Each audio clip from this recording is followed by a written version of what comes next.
তার প্রথমটি ছিল পুলিশ অফিসারদের বিরুদ্ধে আইজিপি চৌধুরী আব্দুল্লাহ আল মামুন সহ 23 জন আসামি প্রথম মামলায়।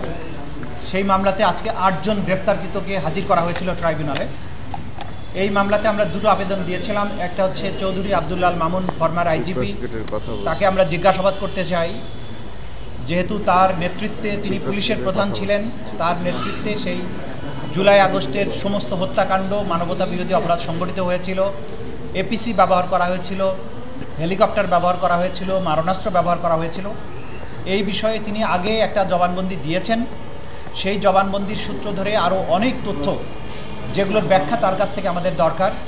হেলিকপ্টার অপারেশন কার নির্দেশে হয়েছিল, কারা কারা যাত্রী ছিল, কতগুলো ফ্লাইট পরিচালনা করা হয়েছিল, কী ধরনের অস্ত্র পরিবহন করা হয়েছিল, পুলিশের প্রধান হিসাবে তার এটা জানার কথা। সেই বিষয়ে আমরা তাকে জিজ্ঞাসাবাদ করার জন্য একদিনের সময় চেয়েছি। আগামী 23শে ফেব্রুয়ারি তাকে জিজ্ঞাসাবাদের জন্য অনুমতি দিয়েছেন একদিনের জন্য। আর ওই একই মামলায় 2 মাসের সময় দিয়েছেন, 28শে এপ্রিল পরবর্তী তারিখ ধার্য করেছেন। এই সময়ের মধ্যে তদন্ত রিপোর্টের ব্যাপারে সময় দিয়েছেন, তদন্ত কার্য পরিচালনার জন্য রিপোর্ট দাখিলের কথা বলেছেন।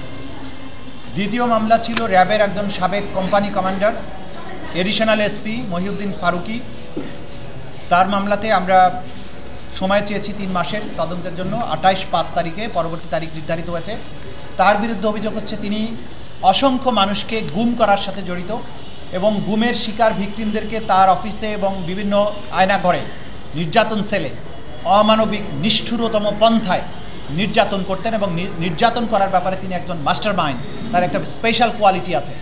সেই জন্য তার ব্যাপারে আমরা বলেছি যে এই মামলাগুলো তার নিষ্ঠুরতার সংবাদ প্রচারিত হবার পরে, আয়নাঘরগুলো যখন জাতির সামনে উন্মোচিত হয়েছে প্রধান উপদেষ্টার ভিজিটের পরে, তখন এই ভিকটিমেরা সাহসী হচ্ছেন এবং তারা এক এক করে আমাদের ট্রাইব্যুনালে অভিযোগগুলো নিয়ে আসছেন।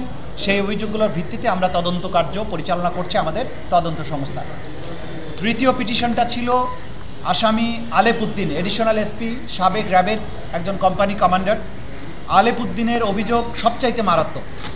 তিনি অসংখ্য মানুষকে গুম এবং নির্যাতন করার সাথে জড়িত।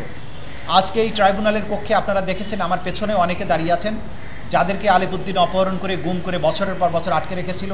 তাদেরকে নিষ্ঠুরতম পন্থায় নির্যাতন করেছিল, ইলেকট্রিক শক দেয়া, চোখ বেঁধে রাখা, উল্টো করে ঝুলিয়ে পেটানো, বিদ্যুতায়িত করা, এবং সবচাইতে মারাত্মক যেটা করেছিলেন যে একজন আসামিকে গুম করে রাখার সময়ে তার স্ত্রীকে, তার বিশ্ববিদ্যালয়ে পড়ুয়া স্ত্রীকে, তার স্বামীকে হত্যার ভয় দেখিয়ে তাকে বাধ্য করে একাধিকবার রমজান মাসে রোজা ভাঙিয়ে তাকে ধর্ষণ করা হয়েছে